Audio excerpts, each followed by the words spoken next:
Petra Evangelical Deliverance Church presents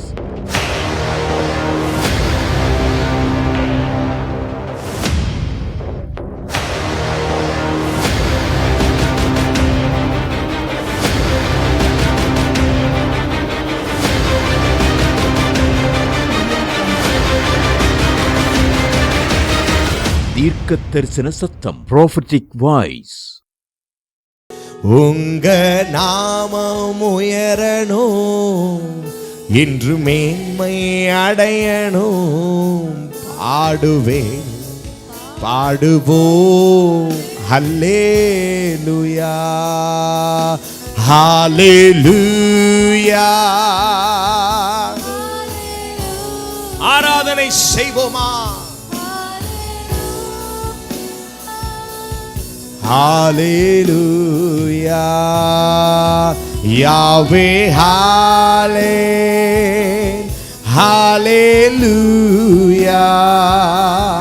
Yahweh, Hallelujah.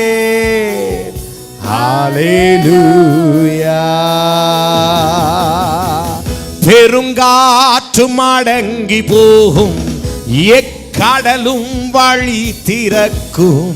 உங்க நாமம் உயர்த்தும் போது கண்மலையும் கரைந்து போகும். எக்கடலும் வழி திறக்கும். உங்க நாமம் உயர்த்தும் போது கண்மலையும் கரைந்து போகும். இயேசுவே உங்க நாமமே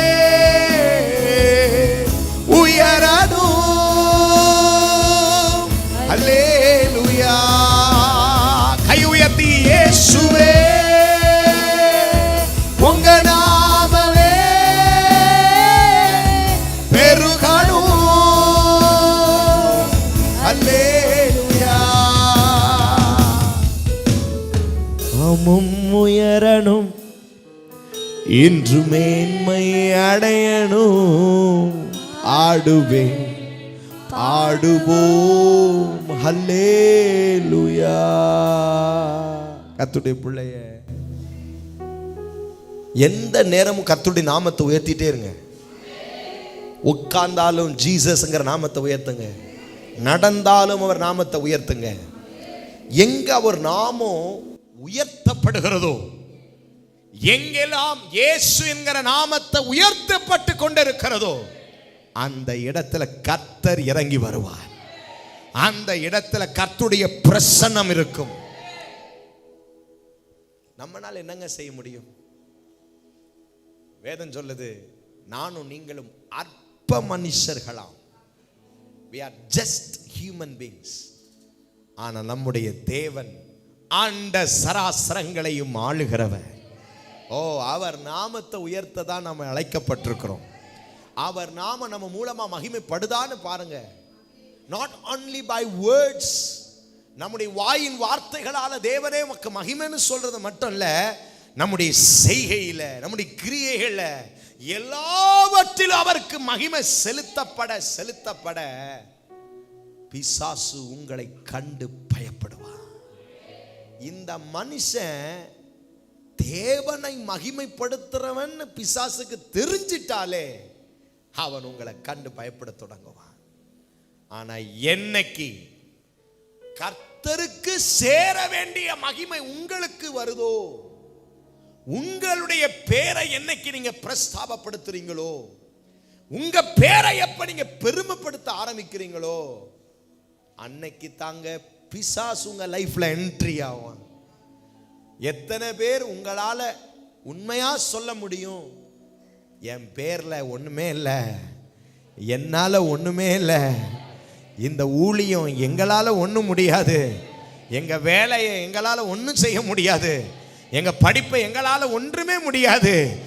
எல்லாவற்றுக்கும் எல்லாமுமா இருக்கிறவர், எல்லாவற்றுக்கும் காரணரா இருக்கிறவர், என் சுவாசத்துக்கு காரணம், என் பேச்சுக்கு காரணம், என் ஏக்கத்திற்கு காரணம், நான் நடக்கிறதுக்கு காரணம், நான் படுப்பதற்கு காரணம், நான் விழித்து எழும்புவதற்கு காரணம் ஒரே ஒருவரின் ஆண்டவர் இயேசு. அவர் உயர்த்தப்படும் பொழுது சிங்கத்தின் கேபிலும் தீச்சூலை நாடுவிலும் உங்க நாமம் உயர்த்தும் போது சேதங்கள் அணுகிடாது. சிங்கத்தின் கேபிலும் தீச்சூலை நாடுவிலும் உங்க நாமம் உயர்த்தும் போது சேதங்கள் அணுகிடாது.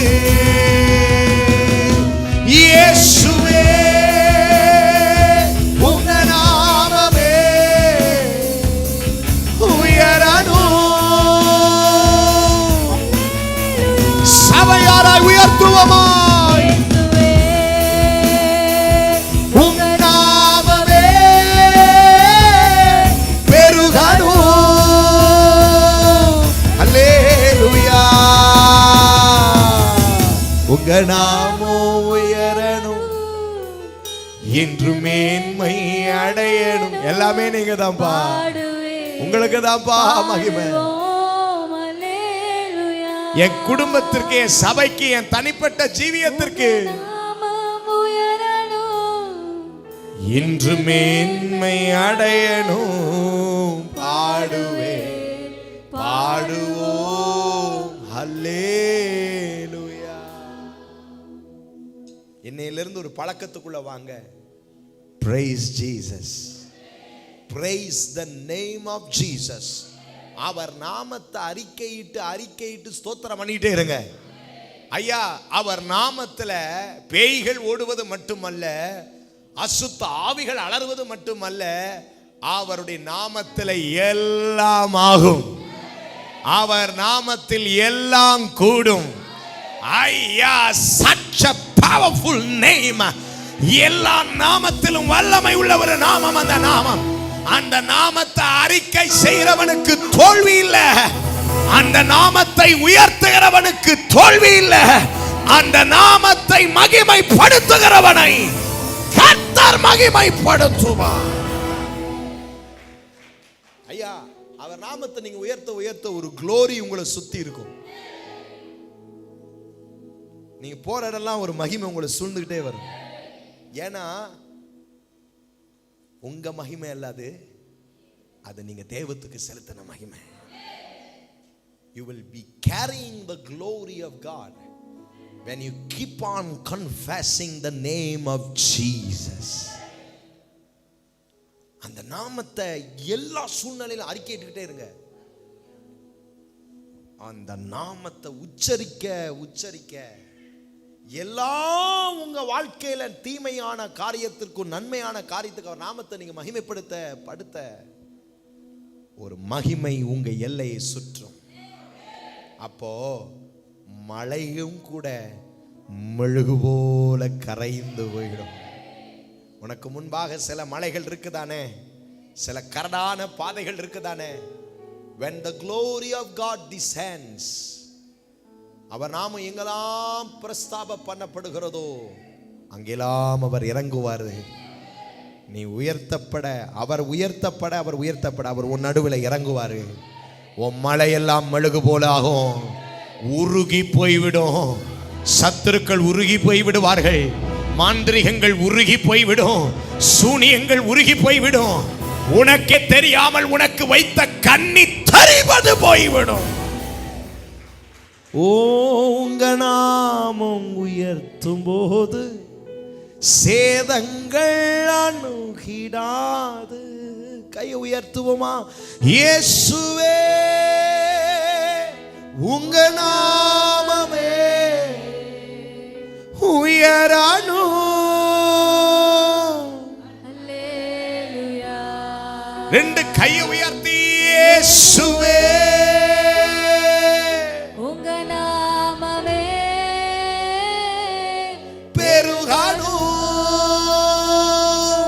அல்லேலூயா. பாத்தீங்களா, அவர் நாமத்தை உயர்த்த ஒரு மகிமை நம்ம மத்தியில் இறங்குது. 24 மணி நேரமும் இந்த நாமத்தை தேவதூதர்கள் அறிக்கையிட்டுக்கிட்டே இருந்தார்களாம். சேனைகளின் கர்த்தர் பரிசுத்தர், சேனைகளின் கர்த்தர் பரிசுத்தர், சேனைகளின் கர்த்தர் பரிசுத்தர். அவர் நாமத்தை அறிக்கையிட அறிக்கையிட அறிக்கையிட வானம் அவருடைய மகிமையால் நிறைந்திருந்தது. ஓ, இந்த பூமியில் அந்த மகிமை இறங்கி வருவதற்கு காரணமே அவர் உயர்த்தப்படணும். எங்க வாழ்க்கையில் அவர் உயர்த்தப்படணும். பெற்றா ஊழியத்தில் அவர் உயர்த்தப்பட வேண்டும். உங்க குடும்பத்தில் அவர் உயர்த்தப்பட வேண்டும். உங்க வேலையில் அவர் உயர்த்தப்பட வேண்டும். கையை உயர்த்தி உங்க நாமம் உயரணும், என்று மேன்மை அடையணும், பாடுவே பாடுவோம். ஒரு ஸ்ட்ராங் கான்ஃபிடன்ஸ் இருக்கு இந்த நாமத்துல. அதான் சொல்றார் நீதிமொழி 18:10, அது பலத்த துருகம், நான் அதுக்குள்ள ஓடி போய் சுகமா இருப்பேன்.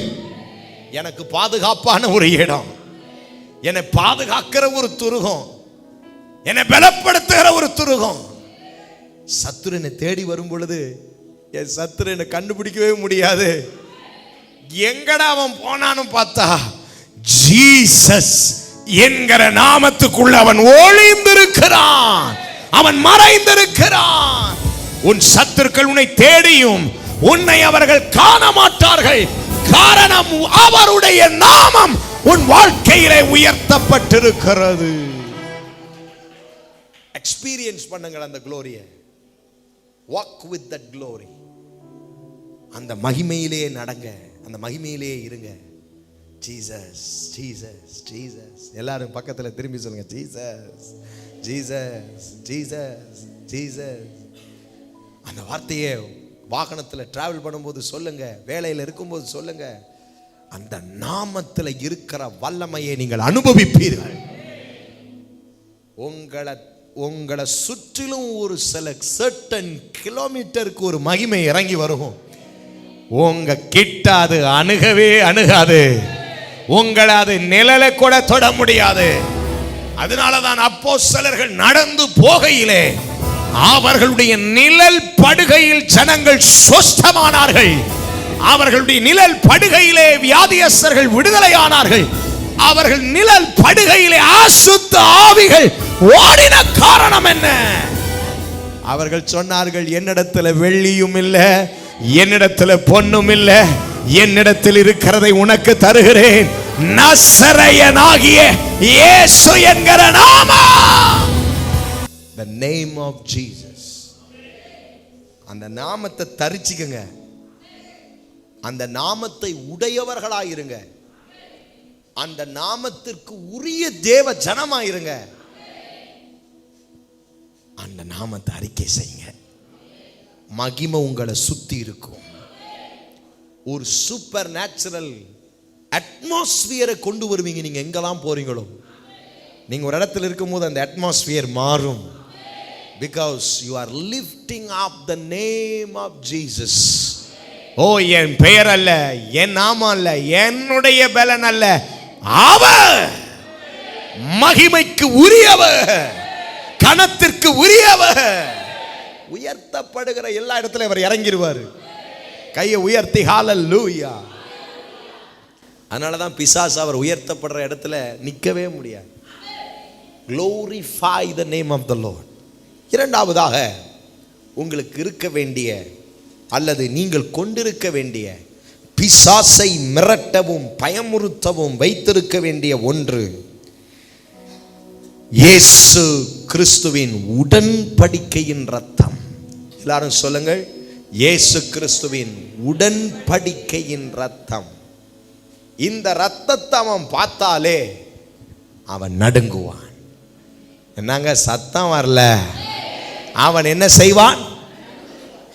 இந்த ரத்தத்திற்கு அவ்வளவு வல்லமை இருக்கு. இந்த ரத்தம் உங்கள் வீட்டில் தெளிக்கப்பட்டிருக்குமானால், இந்த ரத்தம் உங்கள் வாகனத்தில் தெளிக்கப்பட்டிருக்குமானால், இந்த ரத்தம் உங்கள் மேல் தெளிக்கப்பட்டிருக்குமானால், எபிரேயன் ஆக்கியோன் சொல்லுகிறார், நாம் எல்லோரும் தெளிக்கப்படும் ரத்தத்தின் கீழே வந்து சேர்ந்தோம். எங்கே வந்து சேர்ந்தோமா? தெளிக்கப்பட்ட ரத்தத்தின் கீழே வந்து சேர்ந்தோம்.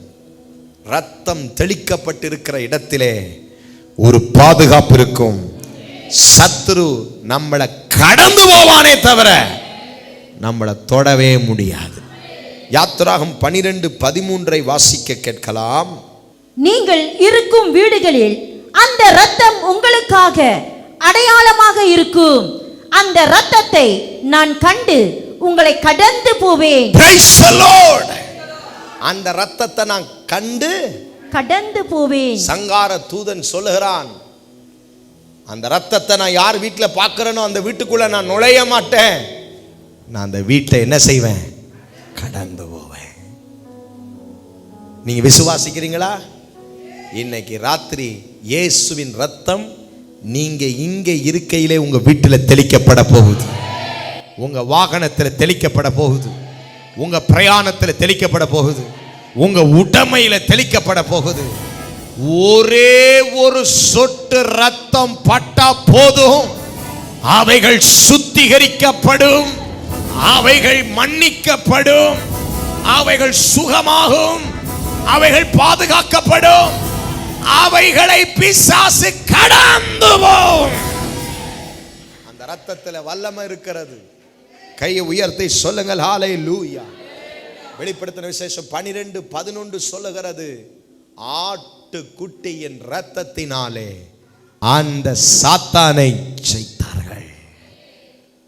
அவருடைய ரத்தத்தை அறிக்கையிடணும். Confessing the blood of Jesus.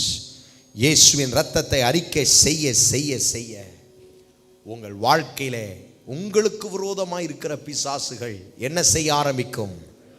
நடுங்க ஆரம்பிக்கும். நம்பர் 3, 119 சங்கீதம் வசனம் 105 வாசிக்கும் பொழுது, தேவனுடைய வசனம் பிசாசை நடுங்க பண்ணும். கையை உயர்த்தி சொல்லுங்க வசனம். சொல்லுங்க வசனம். வாசிப்போமா? 119 105. உம்முடைய வசனம் என் கால்களுக்கு தீபமும் என் கால்களுக்கு தீபமும் என் பாதைக்கு வெளிச்சமுமாயிருக்கிறது. என் பாதைக்கு வெளிச்சமுமாயிருக்கிறது. கர்த்தருடைய வசனம் இருளை போக்கி நம்முடைய வழிகளுக்கு வெளிச்சத்தை கொண்டு வந்துருமா? மத்தேயு 4 அதிகாரம் 1 வசனத்திலிருந்து 11 வசனம் வரைக்கும் வீட்டுக்கு போய் வாசித்து பாருங்க. ஆண்டவராகிய இயேசுவை ஒரு வழியிலே கொண்டு போனுச்சு பிசாசு. 40 நாட்கள் உபவாசத்தில் இருக்கும் பொழுது 3 கட்டங்களிலே பிசாசு அவரை வழிநடத்தி கொண்டு போய் ஒரு இருளின் பாதையிலே கொண்டு போனுச்சு. இயேசு 3 சோதனையையும் வசனத்தை கொண்டே ஜெயித்தார். கையை உயர்த்தி ஒரு ஆமென் போட்டிருப்பீங்கன்னு பார்த்தேன். அந்த வசனம் அவருடைய கால்களுக்கு தீபமும் அவர் வழிகளுக்கெல்லாம் வெளிச்சமுமாயிருந்தது. கர்த்தருடைய பிள்ளைகளே, உங்க வழியில இருக்கிற சத்துரு உங்களை கண்டு பயந்து போகணும். இருளை கண்டு நீங்க பயப்படக்கூடாது, வசனத்தை அறிக்கையிட்டுக்கிட்டே இருக்கணும். அதனாலதான் ஒரு ஆண்டவருடைய பிள்ளை வசனத்தை அதிகமாய் மனப்பாடம் செய்ய பழக வேண்டும்.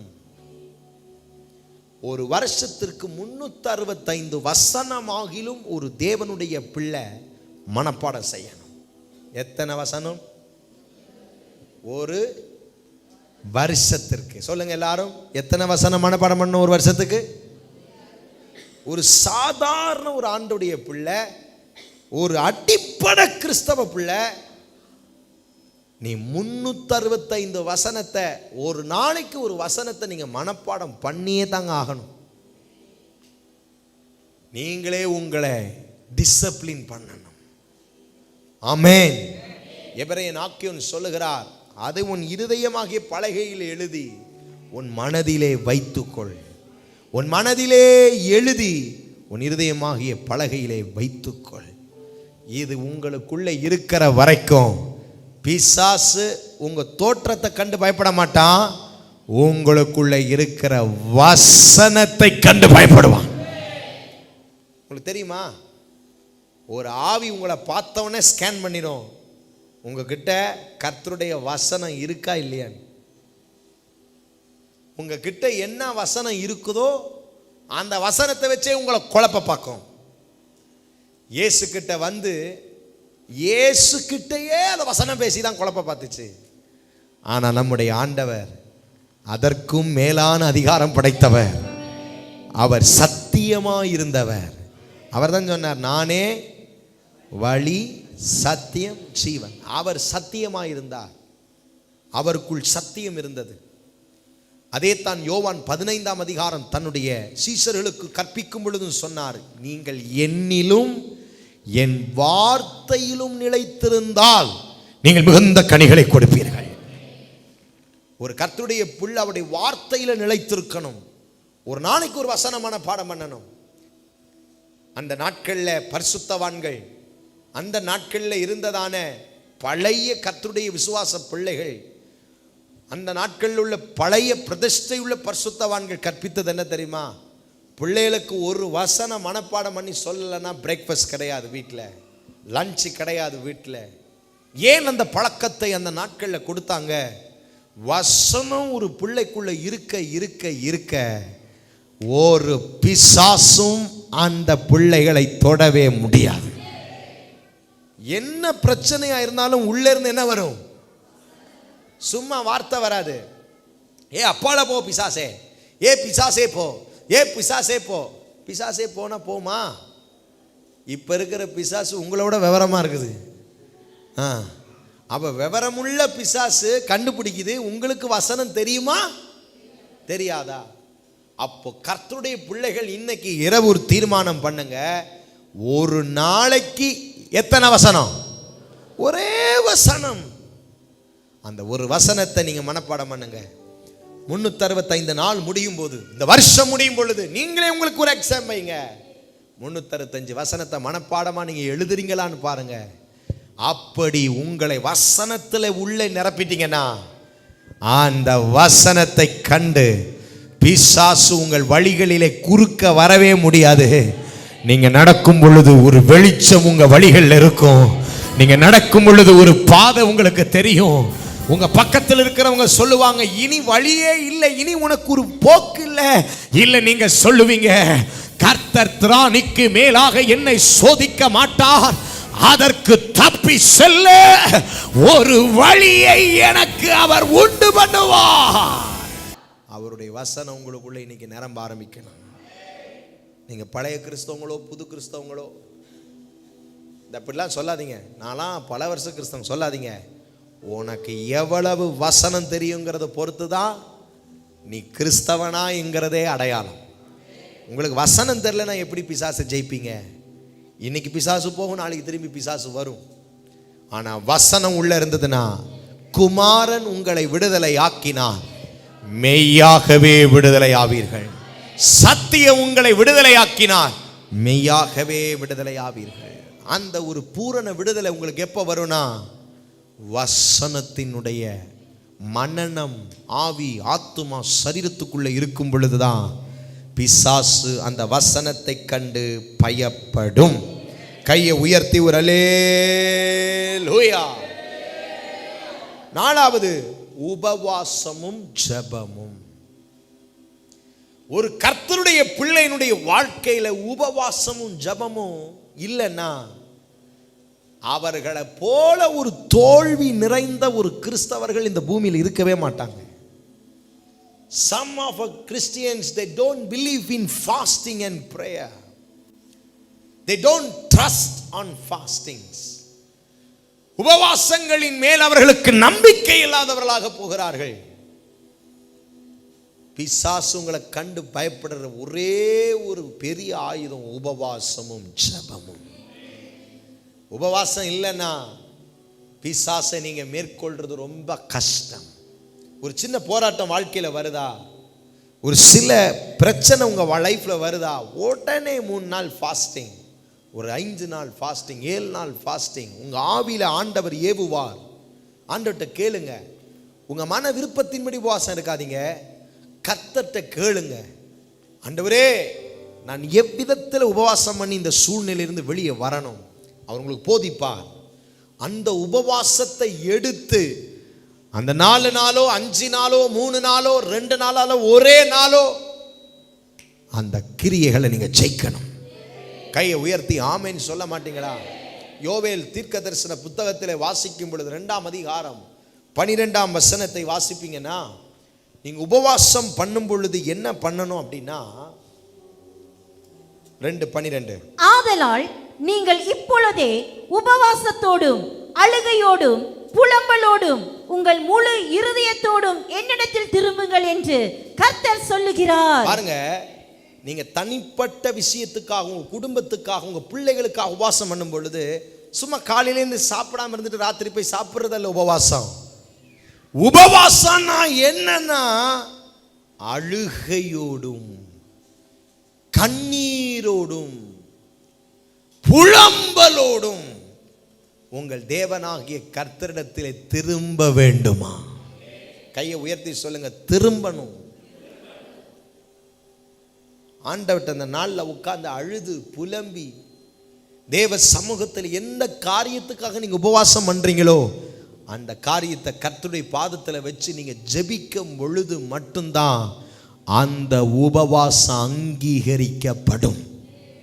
காலையிலேருந்து சாப்பிடாம இருக்கிறது பட்டினி, அது உபவாசம் அல்ல. ஒரு சொட்டு கண்ணீர் கூட வராம உங்க வழிகளை ஆண்டவருக்கு ஒப்புவிக்காம உங்க கிட்ட இருக்கிற பிழைகளை ஆண்டவர் கிட்ட ஒப்பு கொடுத்து திருத்தாம நீங்க உபவாசம் பண்ணீங்கன்னா அதுக்கு பேர் பட்டினி. எல்லாரும் சொல்லுங்க பக்கத்துல, அதுக்கு பேர் என்னது? பட்டினி. வீணா உடலை தான் வறுத்துக்கிறீங்களே தவிர அந்த உபவாசத்துல வல்லமை இல்லை. உபவாசத்தோட வல்லமை பெரியது. எஸ்தர் ராஜாத்தி உபவாசம் பண்ணி ராஜாவுக்கு முன்பாக போய் நின்ற, அவ்வளவுதான். அவ நிற்கும் பொழுது தேவனுடைய தயை இறங்கியது. உங்கள் ஜாய் டிவியில் திங்கள் முதல் வெள்ளிக்கிழமை வரையிலும் தினமும் இரவு 9 மணி முதல் 9:30 மணி வரையிலும் தீர்க்க தரிசன சத்தம் என்ற நிகழ்ச்சியை காணத் தவறாதீர்கள். உங்கள் ஜெபத் தேவைகளுக்கும் மேலும் ஆலோசனைகளுக்கும் தொடர்பு கொள்ள வேண்டிய முகவரி: pastor R. Philip, Petra Evangelical Deliverance Church, Anbu Nagar, வஞ்சியாபுரம் பிரிவு, பொள்ளாச்சி, கோயம்புத்தூர் 642006. செல்போன் நம்பர் 9600457569 மற்றும் பாஸ்டர் டேவிட் செல்வம், பெட்ரா இவாஞ்சலிக்கல் டெலிவரன்ஸ் சர்ச், எண் 11, உஜ்ஜால் சிங் தெரு, ராமகிருஷ்ணாபுரம், ஈஸ்ட் தாம்பரம், சென்னை 59. தொடர்பு கொள்ள 8939676077.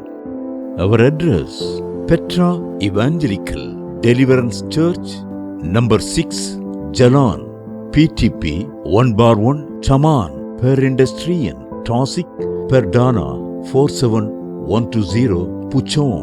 For prayers 601163921522.